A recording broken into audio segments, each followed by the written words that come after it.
안녕하세요. 돈 버는 세상 돈세입니다.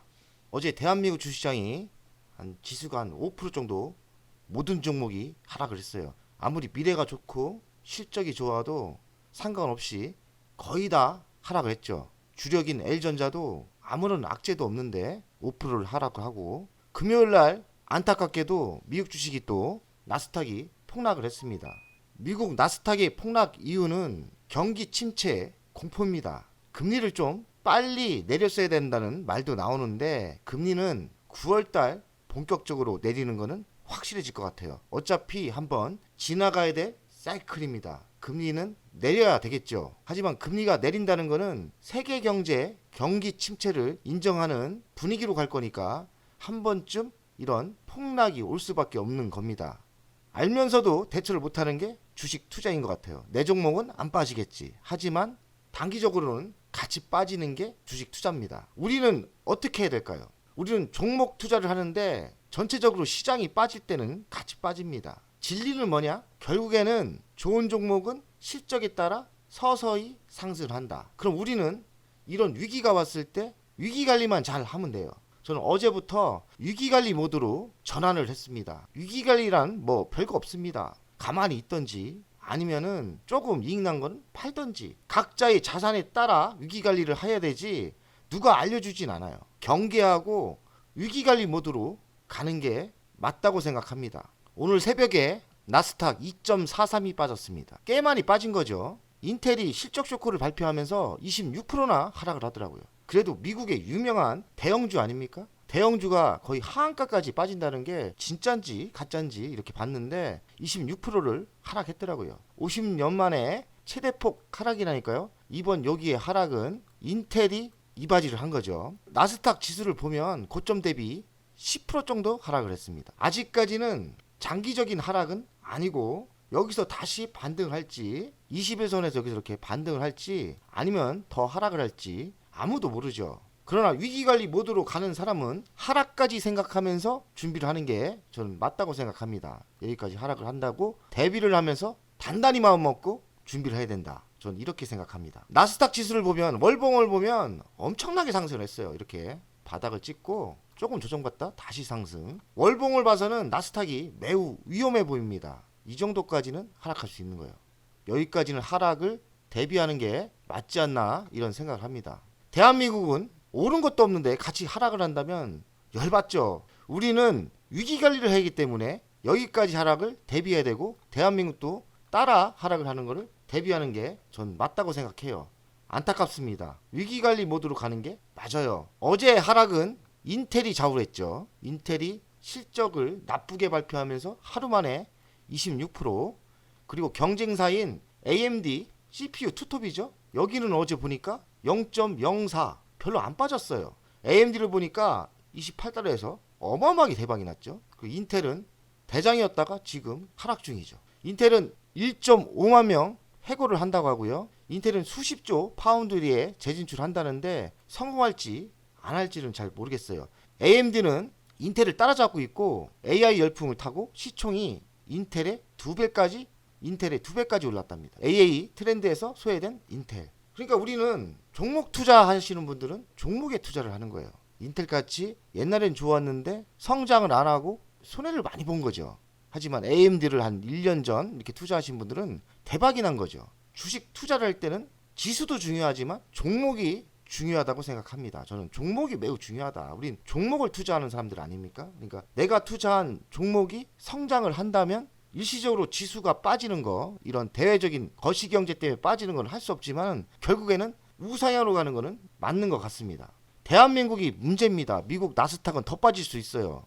많이 올랐지 않습니까? 근데 한국은 억울하죠. 오른 것도 없고. 한국은 동반 하락을 할지 아니면 같이 하락을 할지. 같이 하락해도 조금 하락하면 괜찮아 없어요. 근데 어제처럼 더 하락을 하면 좀 억울하죠. 한국 주식 입장에서 한번 검토를 해보겠습니다. 가장 중요한 게 원달러 환율입니다. 원달러 환율이 1361원, 1397까지 이렇게 갔다가 최근에 급락 중이에요. 그럼 뭡니까? 1361.50, 그리고 하락 추세 아닙니까? 하락이 확실하지 않습니까? 한국 주식에도 희망은 좀 있는 거예요.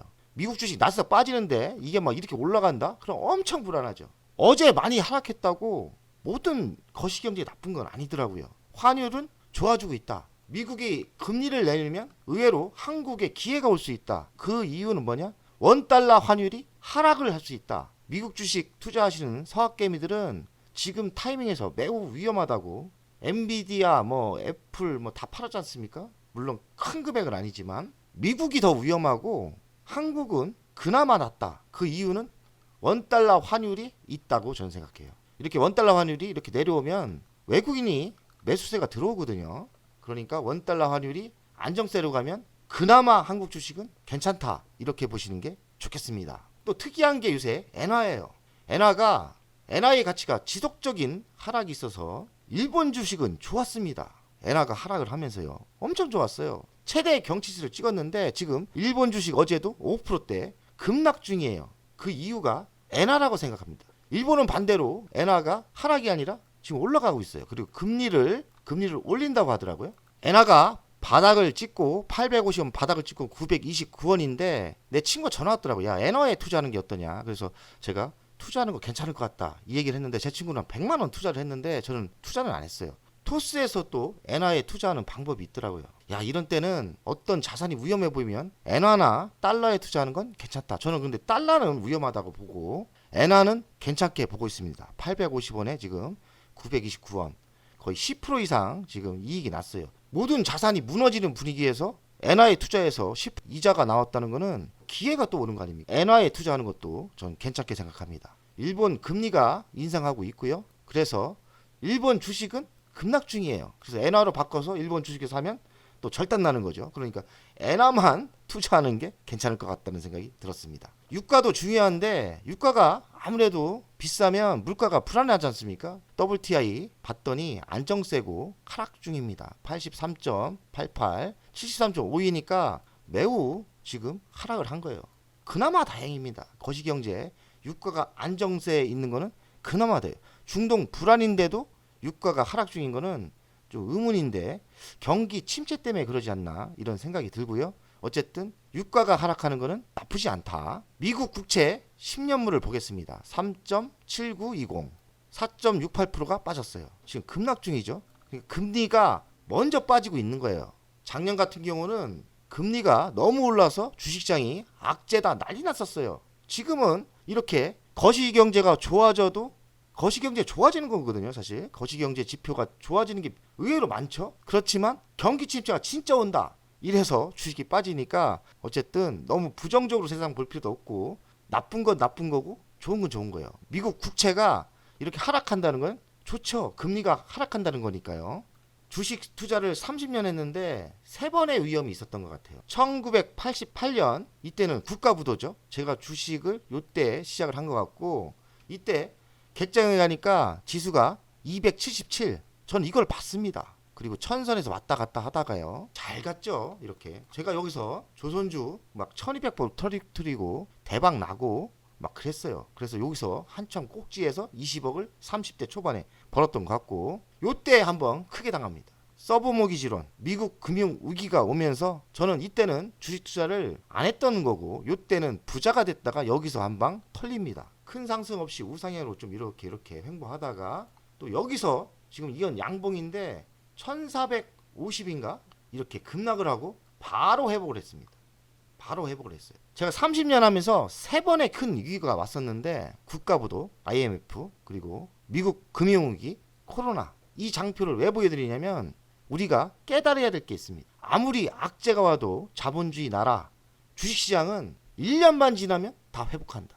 1년만 지나면 회복, 그리고 1년만 지나면 회복. 코로나는 바로 회복. 근데 이게 무서웠어요. 이만큼 하락하는 게. 만약에 대한민국 시장이 대폭락을 한다, 1년만 버티면 이깁니다. 그게 결론입니다. 저는 코스닥을 중요하게 생각 안 하고 코스닥을 어지간하면 안 하려고 하니까 코스닥은 무시하고 코스피만 보겠습니다. 월간을 보니까 조금 하락했어요. 여기서 더 하락할 수도 있습니다. 그러니까 21선이 보면 2576, 61선도 겹쳤습니다. 2557. 그러니까 2557이 두 번째 저항선입니다.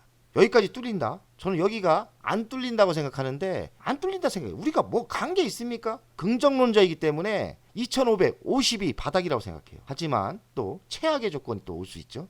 미국이 더 폭락하고 그래 봐야 2350 여기가 바닥입니다. 여기가 위기관리를 준비하되 최악의 조건에서 방어를 준비하시면 그나마 버틸만 합니다. 어떤 하락이 와도 1년만 버티면 다시 원상복귀, 다시 회복한다. 인텔과 AMD 봤지 않습니까? 좋은 종목에 투자를 해야 돼요.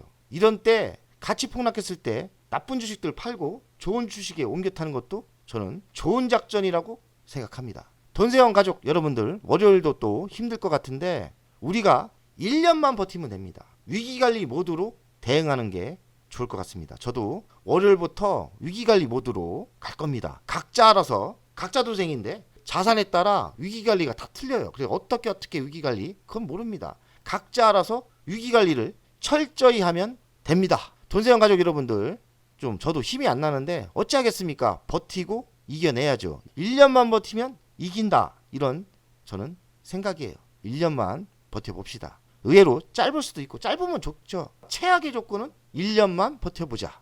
최악을 생각하면서 투자하면 되는 거니까요. 돈세원 가족 여러분들 힘내세요. 힘내자.